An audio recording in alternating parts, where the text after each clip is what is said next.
Khandwa GRP ने Ahmedabad Bareilly express के attender पर हमला करने वाले 3 आरोपियों को अलग अलग इलाकों से पकड़ लिया है। घटना को लेकर जीआरपी तीनों से पूछताछ कर रही है। खंडवा इटारसी रेल मार्ग पर अहमदाबाद बरेली एक्सप्रेस में अवैध वेंडरों ने एसी अटेंडर पर रविवार को चाकू से हमला कर तीनों आरोपियों को जीआरपी पुलिस ने अलग अलग इलाकों से गिरफ्तार किया है। अटेंडर आकाश पांडे द्वारा जब इन अवैध वेंडरों को ट्रेन में प्रवेश करने से रोका गया तो उसे ट्रेन से उतारने की कोशिश की गई। तब इन तीनों अवैध वेंडरों ने चाकू से हमला कर डोंगरगांव रेलवे स्टेशन पर भाग गए। इसके बाद खंडवा जीआरपी को जब घटना की जानकारी लगी तब जीआरपी थाना प्रभारी बबीता कठोरिया द्वारा पुलिस बल के साथ इन आरोपियों को डोंगरगांव और आसपास के स्टेशनों पर तलाशी ली गई। रविवार देर रात्रि तीनों आरोपियों को गिरफ्तार कर लिया गया है। फिलहाल इन आरोपियों से घटनाक्रम के बारे में पूछताछ की जा रही है। स्टेशन मास्टर द्वारा मेमो प्राप्त हुआ था जिसमें बताया गया था कि एक घायल व्यक्ति है जिसको खंडवा पे उतारना है, जिसमें हम लोग के द्वारा यहाँ पे रेलवे स्टेशन प्लेटफॉर्म पे गए जिसमें B4 के सामने एक घायल व्यक्ति अंदर था जिसको उतार के उपचार हेतु जिला चिकित्सालय से हेतु भर्ती कराया गया था। और इसमें घटना ये है कि भुसावल में ये अटेंडर का काम करता है आकाश, जो फरियादी है। तो इसने बताया कि 3 व्यक्ति चढ़े हुए थे, इनको मना किया मूंगफली गुटखा बेचने के लिए, तो इन्होंने मुझे मेरे साथ में मारपीट करी है। और फिर जैसे ही डोंगरगांव आया इसके बाद उन्होंने चाकू वाकू दोबारा से इन्होंने विवाद किया, उसके बाद चाकू निकाल के मेरे को हमला किया है। बस यही कार्रवाई हुई है और तीनों आरोपी गिरफ्तार हो गए हैं। और ये जैसे ही हम लोग को सूचना प्राप्त हुई कि डोंगरगांव में ये घटना हुई है तो हम लोग की टीम तुरंत रवाना हुई है डोंगरगांव में। वहाँ पे फिर आसपास के लोगों से पूछताछ की गई है तो उन्होंने हुलिया बताया कि ऐसे 3 लड़के ऐसे यहाँ से भगे हुए हैं। तो हम लोगों ने डोंगरगांव से फिर यहाँ खंडवा में ये आए थे, पहुँचे थे, तो एक लड़के को यहाँ से गिरफ्तार किया गया है। फिर उसके बाद में 2 लड़कों को तलवड़िया से गिरफ्तार किया गया है। कहाँ के हैं सभी आरोपी? ये सभी आरोपी इटारसी के रहने वाले हैं, नाला मोहल्ला के। पिछला कोई रिकॉर्डिंग था? अभी पूछताछ जारी है। समाज सेवी संस्था बनाकर महिलाओं से ठगी करने का मामला सामने आया है। महिलाओं ने इसकी शिकायत पुलिस अधीक्षक से की है। संस्था द्वारा महिलाओं के सशक्तिकरण के नाम पर ठगी करने का महिलाओं ने आरोप लगाया है। समाज सेवी संस्था में महिलाओं को अच्छे पद देने का लालच देकर महिलाओं को ठगी का शिकार किए जाने का मामला सामने आया है। खंडवा में महिलाओं को समाज सेवी संस्था, जिसका नाम श्री गुरु दत्तात्रेय सेवा ट्रस्ट राष्ट्रीय विधवा दिव्यांग महिला सशक्तिकरण संघ है, जिसमें खंडवा की मधुबाला शेलार भी फर्जी संस्था का शिकार हुई। महिलाओं को जोड़कर उनसे संस्था की सदस्यता के नाम पर प्रत्येक जिले में शाखा खोली गई, जिनमें महिलाओं को अध्यक्ष सहित प्रदेश अध्यक्ष और अन्य पदों का लालच देकर हर महिलाओं से 250 रुपये जमा किए गए। फिर समाज सेवा के नाम से ऐसी फर्जी संस्थाओं को पैसे जमा करा दिए गए। खंडवा में 12 फरवरी 2021 को इस संस्था का गठन किया गया, जिसमें कई महिलाओं को जोड़ा गया। महिलाओं ने पुलिस प्रशासन से मांग की है कि इन ठगों से पैसे वसूले जाएं, जिन्होंने फर्जी संस्था के नाम पर महिलाओं को लूटा है।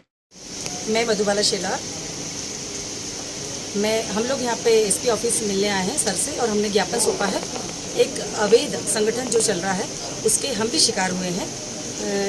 जनवरी 2021 से हम लोग इस संस्था में जुड़े हुए हैं। किस तरह की संस्था है ये संस्था गुरुदत्ता सेवा ट्रस्ट है जो कि सूरत में है, लेकिन इसके नाम से विधवा दिव्यांग संघ के नाम से एक फर्जी बिहार का एक व्यक्ति है राजेश वर्मा, उसने अपना एक संगठन बना रखा है और वो पूरे ऑल इंडिया में सारे लोगों को जोड़ता है और 250 रुपये इसमें नियुक्ति करता है, नियुक्ति पत्र निकालता है, वो अपने खुद के सिग्नेचर करता है और लोगों को जोड़ के इस तरह से फर्जी काम करता है। क्या उद्देश्य बताया था उसने उद्देश्य बताया था कि हमारी संस्था विधवा और दिव्यांगों के लिए काम करेगी और हम आगे से आप लोगों को पैसा भेजेंगे, आप लोगों को जोड़िए और कार्यकारिणी बनाइए। पेंशन वगैरह का स्कीम ठीक है कि पेंशन वगैरह मिलेगा? नहीं, पेंशन तो नहीं, लेकिन उसने ये बोला था कि हम आगे से पैसा देंगे और आप विधवा और दिव्यांगों के लिए काम करेंगे। अच्छा, समाज सेवा के लिए आप भी आगे? समाज सेवा के लिए हम वैसे भी समाज सेवी हैं, तो हमने सोचा कि ये बहुत अच्छा मैटर है, बहुत अच्छा है इनका ध्येय वाक्य कि विधवा दिव्यांग के लिए है, तो हम लोग उनके साथ जुड़ गए और हम लोगों ने सोचा कि हम भी काम करेंगे। तो खंडवा से करीब हम लोग 100 लोगों की नियुक्ति इसमें हुई है, वो मेरे द्वारा हुई है और सभी लोग हम इसका शिकार हो गए। किस तरह से शिकार बनाते थे? इस तरह से शिकार बनाते थे, वो 250 रुपये की नियुक्ति मांगते थे, तो हम ऑनलाइन हम लोग पैसा उनको भेजते थे, जिसका हमारे पास बाकायदा पूरी तरह से रिकॉर्ड है। और जिस तरह से वो पैसा मांगते थे और वो भी हमारे पास ऑडियो वो भी ऑडियो है हमारे पास। अच्छा, तो ये मालूम कैसे पड़ा आपको कि फर्जी है? मालूम इस तरह से पड़ा कि जैसे जनवरी में उसने हमारी नियुक्ति की 12 जनवरी को मुझे जिलाध्यक्ष बनाया गया। जिलाध्यक्ष बनाने के बाद 8 मार्च को उन्होंने मुझे ये कहा कि हम आपको मध्य प्रदेश का प्रेसिडेंट बना रहे हैं। ठीक है, मध्य प्रदेश का प्रेसिडेंट बनाया, तो पर मुझे ऐसा डाउट हुआ कि इतनी जल्दी कोई संस्था इस तरह से कैसे पद दे सकती है। अभी 10 जुलाई को ही मुझे उन्होंने कहा कि आपको हम राष्ट्रीय स्तर पे राष्ट्रीय सचिव बना रहे हैं। तो शंका तो होगी ना कि इतनी जल्दी ऐसी कैसी संस्था है कि जो इतनी जल्दी पद दिए जाते हैं और ऊपर से ना पैसा आता है ना कोई काम, और इस तरह से कहते हैं कि आप लोग भी कोई पैसा नहीं लोगे संस्था पे काम करने के लिए। तो हमने भी कोई पैसा नहीं लिया, सिर्फ 250 रुपये का रजिस्ट्रेशन किया है। परिचय देते आपको? मैं समाजसेवी मधुबाला शेलार।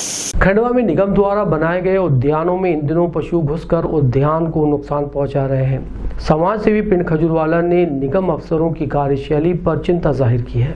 नगर निगम के अधिकारी मौका मुआयना करते हैं या बिना देखे ही बिल पास कर देते हैं। जी हाँ, ये कहना है समाज सेवी बुरहानुद्दीन पिंड खजूरवाले का।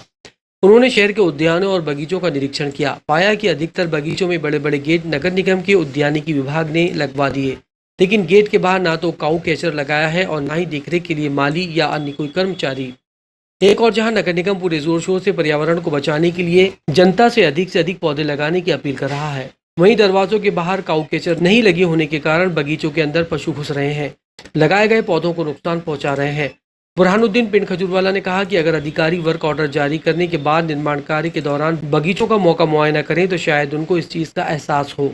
तो यहाँ के अधिकारी समझ में नहीं आता, वर्क ऑर्डर जारी करने के बाद में जो काम पूरा हो जाता है तो उसके बाद निरीक्षण करने जाते हैं कि टेबल पर बैठे बैठे चेक पास कर देते हैं, उनके जो राशि वो बिल पास कर देते हैं। हमने जब देखा उद्यान बगीचों में तो इतने बड़े बड़े गेट लगा दिए हैं, तो गेट भी गुणवत्ताहीन है कि आप जाके देखो तो सही कि गेट टूट रहा है, 1-2 साल में गेट टूट रहे हैं, प्लस इतने बड़े गेट लगा दिए तो उसमें पशु घुस जाते हैं। गेट खुले रहते, आपके जो माली है कर्मचारी वो तो दिखते नहीं हैं।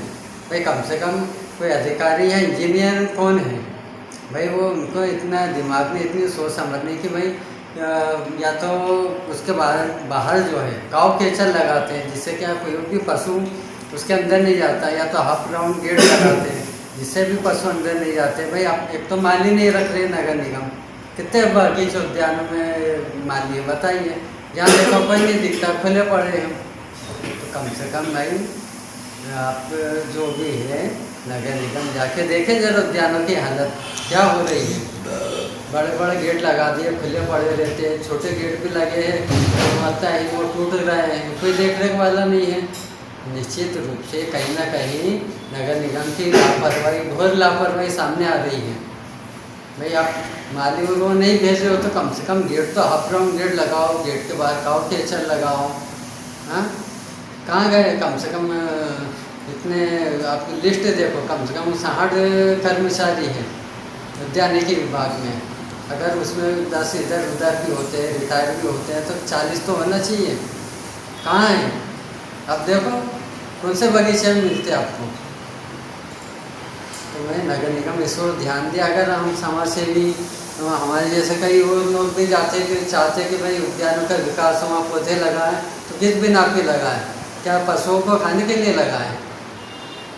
नगर निगम ध्यान दे इस ओर और जल्दी जो गेटों के हालत सुधारें और काऊ कैचर लगवाएं सभी गेटों के बाहर।